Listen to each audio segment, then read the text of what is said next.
continue with the lesson B.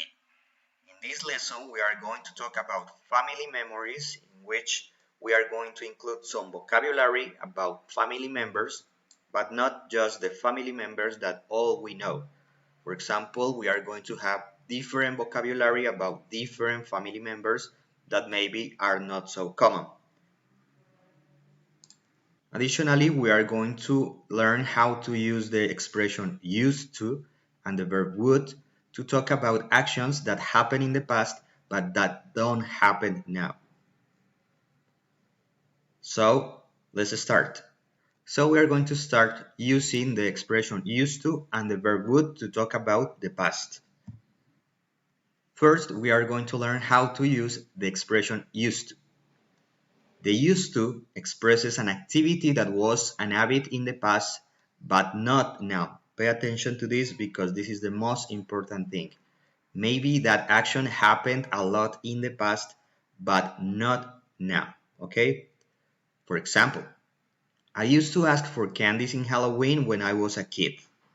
So if you say that now, means that you did this action in the past, but not now, okay? Because now you are an adult, so maybe you don't ask for candies in Halloween anymore. So this example implies the actions of asking for candies in Halloween when I was a kid does not happen now. I am an adult now. You can see the difference. When you were a kid, maybe you used to ask for candies, but now maybe you do something different in Halloween. Let's continue with the structure of the used to. So for affirmative sentence, the structure is this. First, you have a noun. Maybe if you need an adverb, maybe it's also possible.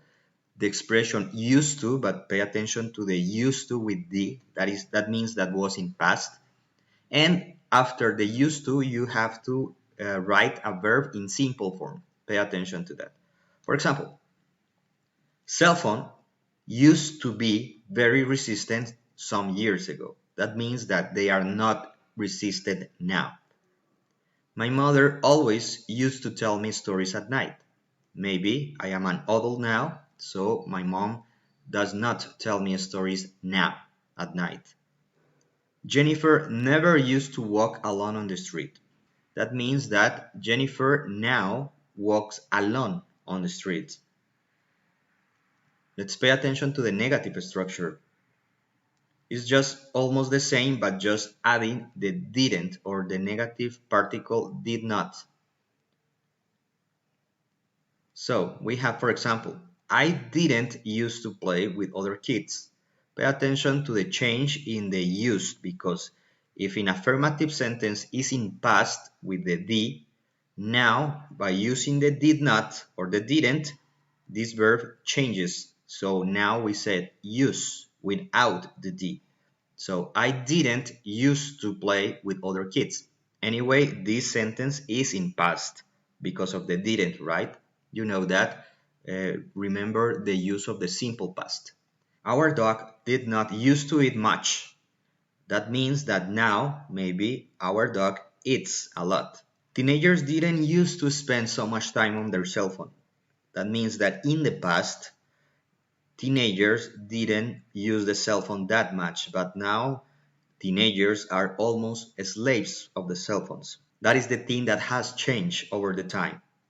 Teenagers in the past didn't use the cell phone, but now they do it. So we use the expression used to say that that happened or that didn't happen in the past. Now we have the yes/no questions using the used to. The first thing that you notice here is the use of the did, the auxiliary did for the past. So now the verb changes again. Yeah, you don't say used with the, but use just like in simple form, okay? So for example, did you used to do exercise? Means that if it was your habit in the past. Did Camilo always used to help street dogs? Again, it means that maybe it was something that Camilo did it very much in the past. Did your mother used to bake cupcakes? So that means again an habit in the past? Well, if you want to answer a question using the used to, the most appropriate form is to use yes I did or no I didn't, like in a simple past question. Now let's continue with the information questions. In the information questions, we just add the information questions to the previous structure, right? Of course, we need to modify the question depending on the information that we want to know. For example, where did you used to play when you were a kid? I mean, this question is oriented to ask what was your habit, in what place that habit happened in the past. What did Camilo used to do at night? And when did your parents used to go on vacations? Okay, so pay attention to the structure of the information question. Now, let's talk about the use of the verb would for past actions. Okay, we all know, as we have studied previously, we know that the verb would is mainly used for conditional forms. Remember the use of the would? But we also can use would to indicate a repetitive action in the past. Okay, that is another function of the verb would, not necessarily only for the would like a conditional, right, as we have studied before, but also a repetitive action in the past. For example, when I was a kid, I would always go to bed early. In this sentence, this I would always go doesn't mean in Spanish yo me iría, right? That was the other function. In this sentence, because you are saying that it's in past, you are saying that this action also was in past. When you say I would always go to bed early, means yo me iba, okay? That is the use of this would to make a verb like in past. I would always go to bed early. Yo siempre me iba a la cama temprano, right? That is the use of this would for past actions, okay? Pay attention to this. This example implies that this person had the habit or the routine of going to bed early in the past. That doesn't happen now, okay? That was in the past. Now let's see the structure of the would for past actions, okay? So in affirmative sentences and negative sentences, we have that the first part is the noun. Then we continue with the would, that you know the contracted form is like this apostrophe and the D. So you say she'd, I'd, right?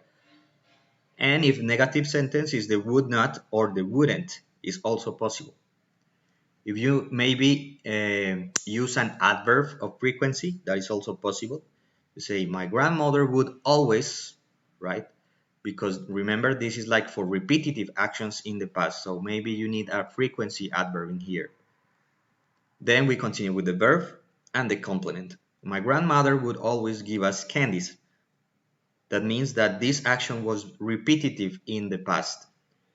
She'd never eat at night means that that is an action that happened a lot of times in the past. Alejandra would always come late from work on Fridays means that that was a repetitive action in the past too. The same with the negative. My aunt would not always give me a present on my birthday. Remember that the would here is not possibility as we learned before.